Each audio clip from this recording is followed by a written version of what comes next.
que el Papa lo llama el agente de la evangelización o el evangelizador. ¿Quién es evangelizador?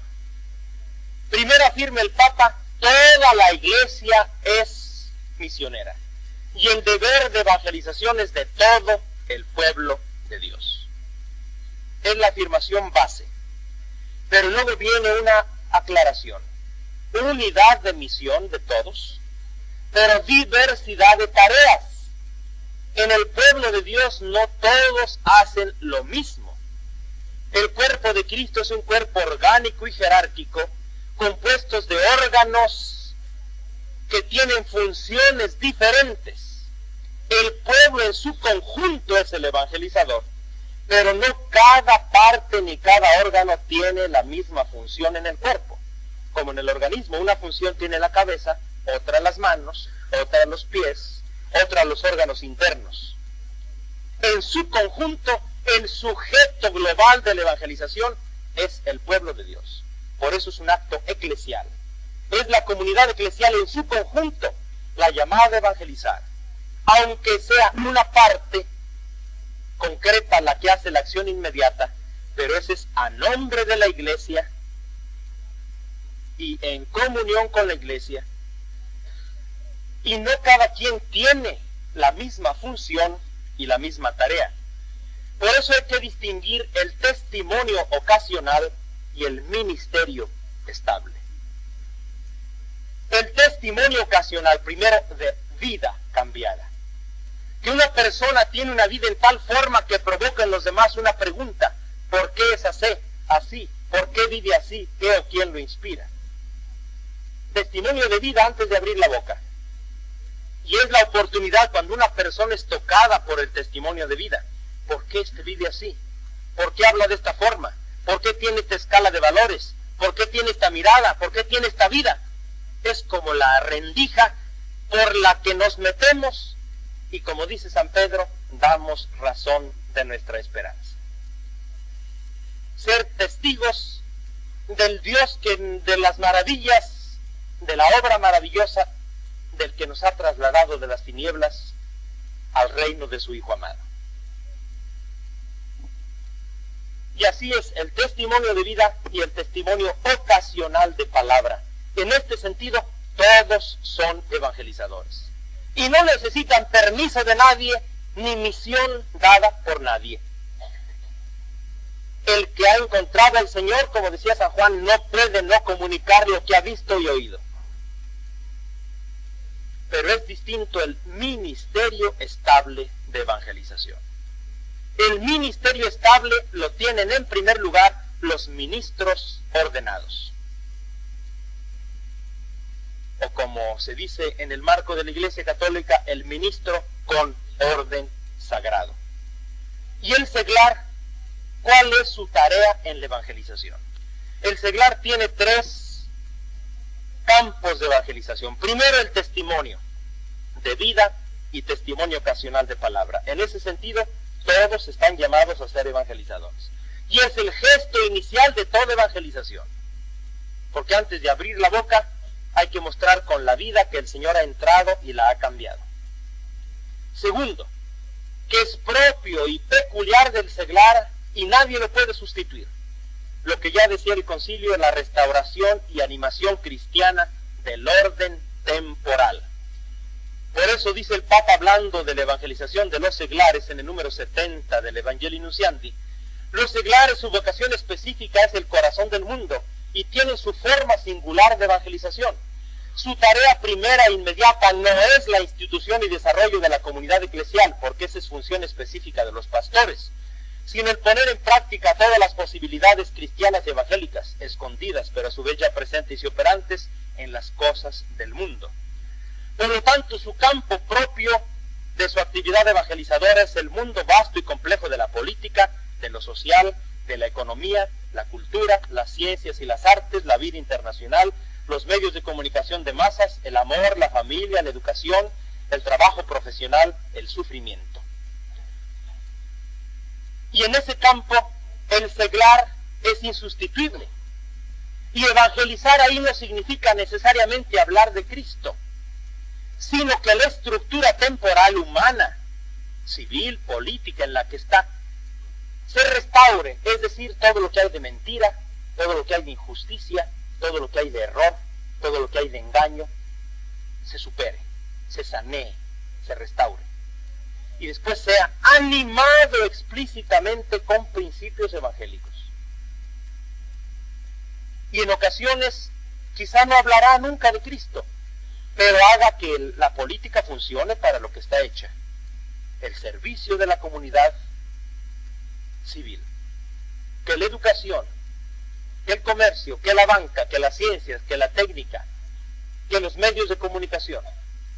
Y si el seglar cristiano se congrega en un grupo para hacer una labor más eficaz, ahí el seglar tiene la cabeza y la dirección, y el sacerdote solo animador espiritual, consejero, vínculo con la iglesia. Pero el seglar tiene la cabeza, la dirección. Pero hay una tercera forma de la evangelización del seglar, como ministerio de evangelización intraeclesial. Ahí el seglar no es cabeza, ni todos los seglares están llamados al ministerio estable de evangelización. Y por esto entiendo una evangelización programada, orgánica, sistemática, sea de querigma, sea de catequesis, sea de formación bíblica. Esa es tarea primera de los pastores, es decir, de los ministros con orden sagrado. Y solo algunos seglares que cumplan ciertas condiciones serán llamados por los pastores a colaborar con ellos. Y en este ministerio intraeclesial de evangelización, el seglar no es cabeza, es colaborador. El pastor, el sacerdote ordenado, es la cabeza, el responsable, el que tiene la dirección del proceso evangelizador intraeclesial. Pero más interesante es preguntar no quién es evangelizador, sino cuál. ¿Qué cualificación debe tener el evangelizador? Antes de hablar de técnicas, de aprendizaje de métodos, de aprenderse una lección, es la cualificación espiritual. La primera afirmación muy elemental sería: nadie puede evangelizar si primero él no ha sido evangelizado, ¿no es cierto? Que él haya experimentado la vivencia espiritual que se supone por la evangelización. Pero yo reduzco a dos palabras las condiciones del evangelizador: testigo, ungido. Testigo es el que lo ha vivido y lo irradia. Los dos elementos son necesarios. Si lo ha vivido pero no lo comunica, no es testigo. Si lo comunica sin haberlo vivido, tampoco es testigo. Pero no basta ser testigo. Los apóstoles eran testigos de Jesús y no lo habían conocido, no habían descubierto la profundidad de la misión de Jesús y de su mensaje. Y él mismo les dice: ya los envié a anunciar la buena nueva y a ser discípulos, pero espérense tantito. No se ausenten de Jerusalén hasta ser revestidos con el poder que viene de lo alto, y serán bautizados en Espíritu Santo dentro de pocos días para poder ser testigos. Y así esos apóstoles temerosos, encerrados en esa estancia superior o aposento alto, esperando el Espíritu, dice San Juan, estábamos ahí por miedo a los judíos. Y reciben Espíritu Santo y se acabó el miedo. Han descubierto quién es Jesús, cuál es su plan. Antes en la ascensión le preguntaban: Señor, ya parece que ya te estás yendo y aquí siguen los romanos. ¿Qué no ibas a restablecer a Israel? Era como para que Jesús se desanimara. Tanto tiempo ustedes y no entendieron nada. Pero les dice: eso que ustedes piden no le está dado saberlo, está en el secreto de mi Padre. Pero ustedes espérense hasta ser revestidos con el poder que viene de lo alto, y entonces comprenderán. Y no solo comprendieron, descubrieron quién era realmente Jesús, cuál era su plan, qué dimensión tenía su mensaje y su plan. Y sobre todo recibieron esa valentía, ese poder interior y exterior de anunciar y dar testimonio. Y por eso Pentecostés es por naturaleza misionero. El don del Espíritu es para lengua. Por eso aparecieron lenguas como de fuego, que como dividiéndose se ponían sobre cada uno, porque Espíritu Santo es para lengua. lengua para alabar a Dios, desbordamiento en alabanza en sus propias palabras o según el Espíritu le concede expresarse, y para testificar, para anunciar, para ser testigo, en una palabra, para evangelizar. Y así el Papa, el Evangelio Nunciandi, nos habla en el número 21, el testimonio, gesto inicial de la evangelización. En el número 41, donde dice una fórmula maravillosa, el primer medio de evangelización consiste en un testimonio de vida auténticamente cristiana, integrada a Dios en una comunión que nada debe interrumpir, pero consagrada igualmente al prójimo con un celo sin límites. Y por eso la evangelización en la iglesia será mediante un testimonio vivido de fidelidad al Señor Jesús, de pobreza y despego de los bienes materiales, de libertad frente a los poderes del mundo, en una palabra, de santidad. Y en el número 75, que habla del papel del Espíritu Santo, hay un párrafo que casi lo deberemos aprender de memoria. El Espíritu Santo es el agente principal de la evangelización, pero no por allá volando, sino a través del evangelizador que se deja poseer y conducir por él. Por eso dice el Papa, las técnicas de evangelización son buenas, pero ni las más perfeccionadas podrían reemplazar la acción discreta del Espíritu. La preparación más refinada del evangelizador no consigue absolutamente nada sin él. Sin él la dialéctica o los argumentos más convincentes son impotentes sobre el espíritu de los hombres. Sin él los esquemas o métodos mejor elaborados sobre bases sociológicas o psicológicas se revelan pronto vacíos y desprovistos de todo valor. ¿Son buenas las técnicas? No quiere decir que no haya técnicas, que no haya métodos, que no haya preparación, que no haya argumentos, pero todo eso es inoperante sin la acción del Espíritu Santo, de la que nosotros somos solo instrumentos. Sin el Espíritu Santo, el evangelizador se convierte en un maestro que transmite conocimientos de inteligencia a inteligencia, con la claridad y el orden de que sea capaz, pero se transmiten ideas, y la gente dirá: qué bien habla, qué inteligente es esa persona, qué claro es en su exposición. O si es un buen orador, zarandeará las emociones y hará reír y llorar y salir muy compungido. Pero eso es epidermis, esa es la superficie.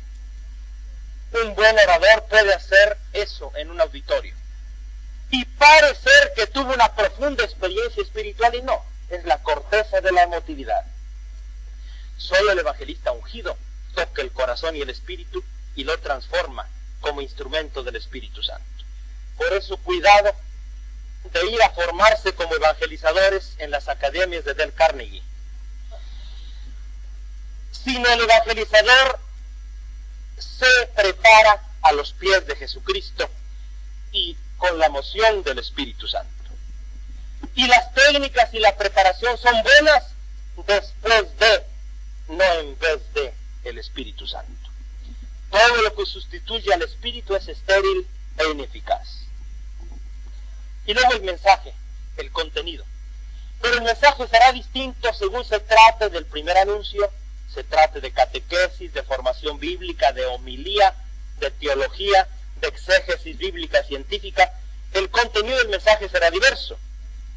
Y los modos de presentación son distintos. Una cosa es anuncio, proclamación, testimonio, que es el querigma. Otra es instrucción, enseñanza, elemental aunque completa y sistemática en la catequesis, desarrollada, académica, en la teología, por ejemplo. Y también va a ser distinto según la etapa. Y puede haber diversos sistemas en predicación masiva, en la línea de la Iglesia Católica, ejercicios cuaresmales, misiones, novenarios, etc. En la línea protestante, campañas, rallies. O bien en grupo pequeño, en donde se combine la proclamación colectiva y el contacto de persona a persona, lo que yo llamo el pastoreo individual, o el sistema de persona a persona, que el Papa dice que en el fondo habrá otra manera de evangelizar, que no sea el dar a otro la propia experiencia de fe. Los medios de comunicación masivos son buenos, pero si no se posee posan en lo que es más personal de un individuo, en el corazón, y hace dar una respuesta verdaderamente personal. Yo comparo la evangelización masiva como subirme en una avioneta con un costal de trigo, y en un buen momento la abro y lo tiro al aire. No sé, con una versión moderna de la parábola del sembrador, si un pájaro la agarra al vuelo, si otro cae en la carretera y se pega en las rendijas de las llantas de un coche, o si cae en el cemento del techo de una casa, o cae donde hay poquita tierra y crece pero luego se seca, o cae en tierra profunda. No sé, y no puedo ayudar al otro a encontrar al Señor. Es necesario, y dice el Papa, la Iglesia sería infiel a Cristo si desperdicia esa nueva forma de púlpito, llama él, a los medios de comunicación social. Pero eso es apenas una preparación. Se necesita el contacto de persona a persona. Y por eso el Papa sugiere ahí, y Puebla lo recalca, el método ideal es el de grupos pequeños, que se combina el anuncio colectivo por un evangelizador y el contacto de persona a persona. Y luego los destinatarios. ¿Quiénes son los destinatarios? A todo el mundo, a toda criatura, hasta los confines de la tierra. Pero hay destinatarios primarios. En primer lugar, como primer anuncio, a lo que los evangélicos llaman los inconversos. Los que no han tenido el encuentro personal con Cristo, los que no han aceptado a Jesús como su Salvador personal. En términos católicos diríamos el que no tiene una fe viva, el que no tiene la experiencia del encuentro con el Señor, que su cristianismo es una simple religiosidad popular, como dice Puebla, un catolicismo popular debilitado, sin evangelización, que se reduce su cristianismo a un cuerpo de doctrina, a actos de religiosidad o a un código ético, aunque sea de cuño cristiano. Pero el cristianismo es más que esto y anterior a esto. Es una fe viva que comienza con un encuentro personal con el Señor resucitado. Una verdadera experiencia de nuevo nacimiento. Aunque en el bautismo, según el enfoque católico, sea eficaz, aunque sea de niños, pero ahí se nos dio apenas una semilla, un germen, que debe ser reconocido, descubierto, y hacerlo germinar y fructificar. Por eso, aunque la acción eficaz del bautismo como sacramento hay en la sustancia del alma un verdadero cambio, pero el ser humano, a diferencia de un vegetal, es consciente y libre, debe enterarse de lo que ha recibido y hacerlo suyo. Y como decía San Agustín, nuestros padres nos dieron los pies, nos prestaron los pies para caminar hacia la iglesia, nos prestaron los labios para confesar la fe y el corazón para creer. Pero el joven o el adulto debe llegar un momento en que le dice a sus papás y padrinos: ahora quiero caminar hacia el Señor y hacia la iglesia con mis propios pies, creer con mi propio corazón, decidirlo con mi propia voluntad y confesar la fe con mis propios labios. De ahí que se necesita la experiencia, no solo lo que llamaríamos en términos abstractos la realidad ontológica profunda en la sustancia del alma, que es un verdadero nuevo nacimiento en el bautismo de niños, pero la experiencia de nuevo nacimiento, no repitiendo el bautismo como acto exterior, como ya desde los primeros cristianos, a propósito de los apóstatas, no se rebautizaba porque el bautismo sigue siendo válido. Lo que hace falta es rehacer las actitudes interiores, renovar, tomar conciencia, abrir las disponibilidades subjetivas para que el poder de Dios y esa gracia ya depositada en germen fructifique. Y así yo comparo la gracia bautismal a una semilla que debe germinar y crecer. Y la gracia del sacramento de la confirmación, aunque recibido de pequeño, yo lo comparo a un tanque de gas, pero que muchos ni se enteran que lo tienen y cocinan con leña. Y después se enteran que tienen el tanque de gas en la bodega, lo sacan. Algunos lo descubren y es tanto el gozo que le pegan un hachazo y explota. Otros, y empieza a haber fuego y luz y explosión, otros le ponen una válvula y sale el gas para mover y calentar de manera ordenada.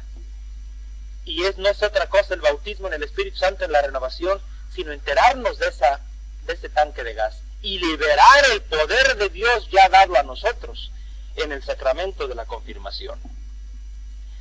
Y así, en primer lugar, el destinatario de la evangelización es el que no ha tenido un encuentro vivo con Cristo, o ya lo perdió, o ya se enfrió. Los que no tienen una verdadera y profunda conversión. Y lo importante del destinatario es los objetivos, las metas, que serán distintos, y eso lo explicaremos después, porque ya se nos fue el tiempo, según la etapa. La meta del querigma es una, la de la catequesis es distinta. La del querigma es la conversión, el encuentro con Cristo, el recibir el don del Espíritu, centrado por ejemplo en Hechos 2:38, y culminando en Hechos 2:42 en la comunidad centrada en la cena del Señor, continuando en la enseñanza de los apóstoles y en las reuniones de oración, y así convirtiéndose individual y comunitariamente en testigos del Señor resucitado. Y los otros niveles, la catequesis es la etapa de la enseñanza y de la maduración. Como dice el Papa en la catequesis, traten de llevar a la persona no solo al contacto, sino a la comunión, a la identificación con Jesucristo. Y así dice el Papa, ser cristiano es decir sí a Jesucristo, pero a dos niveles. Primero sí a su persona, luego sí a su mensaje. El querigma es decir sí a Jesucristo, sí a su salvación. Sentirse necesitados de salvación y abrirse a la salvación ya realizada y consumada por Él, y hacerla suya, y experimentarla, para experimentar salvación y vida nueva por un verdadero nuevo nacimiento. Por eso decía, y un último término, aunque el método es importante, no cualquier tema es verdaderamente querigmático, no cualquier método pasa el examen de un verdadero querigma, pero si hay un buen evangelizador, testigo ungido, y si se cumplen las metas de conversión, de encuentro con Cristo, de confesión y reconocimiento del señorío de Jesús, de reavivar el don del Espíritu, se ha cumplido las metas del querigma, para luego desembocar en la comunidad centrada en la cena del Señor, y eslabonar con el siguiente paso, que es la catequesis en comunidad, ese proceso catecumenal de formación, de crecimiento y de irradiación. Por eso podríamos decir, evangelizadores primero. Primero, el agente. No puede haber hijos si no hay padres. No necesitamos maestros en este nivel de querigma, de primer anuncio, sino testigos. No necesitamos gente que se aprenda un tema, que lo memorice, que lo repita. No necesitamos buenos oradores, sino testigos. Pero testigos llenos de Espíritu Santo. Y con un determinado anuncio que es propio del querigma, que nos explicará en la siguiente charla, llevar a la meta propia del querigma. Y en último término nos debemos preguntar si se están logrando las metas del querigma completas y en orden y de manera explícita. Y así ya para terminar, sin tener mucho tiempo de explicarlo, la evangelización, dice el Papa, es una realidad rica, compleja y dinámica. Y completa el Papa Juan Pablo II, hecha de elementos, o si se prefiere, de momentos, esenciales pero diferentes entre ellos, que hay que saber abarcar de una sola mirada, porque forman todos una unidad, en la unidad de un solo movimiento, pero son etapas distintas. Y así dice el Papa, entre evangelización y catequesis no hay ni separación u oposición, pero tampoco identificación pura y simple, sino relaciones de complementariedad recíproca y de integración. Y como dice un texto del Directorio Catequístico General, que es un texto oficial de la Congregación del Clero, el ministerio de la palabra toma diversas formas. En primer lugar, la evangelización o predicación misionera, que se propone suscitar la fe. Sigue la forma catequística, luego la forma litúrgica u homilía, por último la forma teológica. Es importante distinguir estas formas, cada una de las cuales obedece sus propias leyes, aun cuando guarden entre sí una íntima conexión. Yo siento que la clave para una buena evangelización es ubicarnos que evangelizar en el sentido integral no es algo simple, sino un proceso dinámico en etapas. Y cada etapa tiene su contenido propio, su modo propio de presentación y sus propias metas. Las etapas, unas son sucesivas, 3 grados, 1, 2, 3, otras son paralelas. El primer grado es uno solo, el querigma, primer anuncio, predicación misionera, que nos van a explicar enseguida. La segunda etapa tiene tres aspectos paralelos: catequesis, y yo me refiero a la catequesis de adultos, no a la de niños, que es una mezcla de querigma y catequesis; la formación bíblica básica y la homilía. Yo puedo en el mismo tiempo estar recibiendo en tres momentos distintos: catequesis, formación bíblica básica y escuchar la homilía en la liturgia. Y el tercer grado es la teología y la exégesis bíblica científica.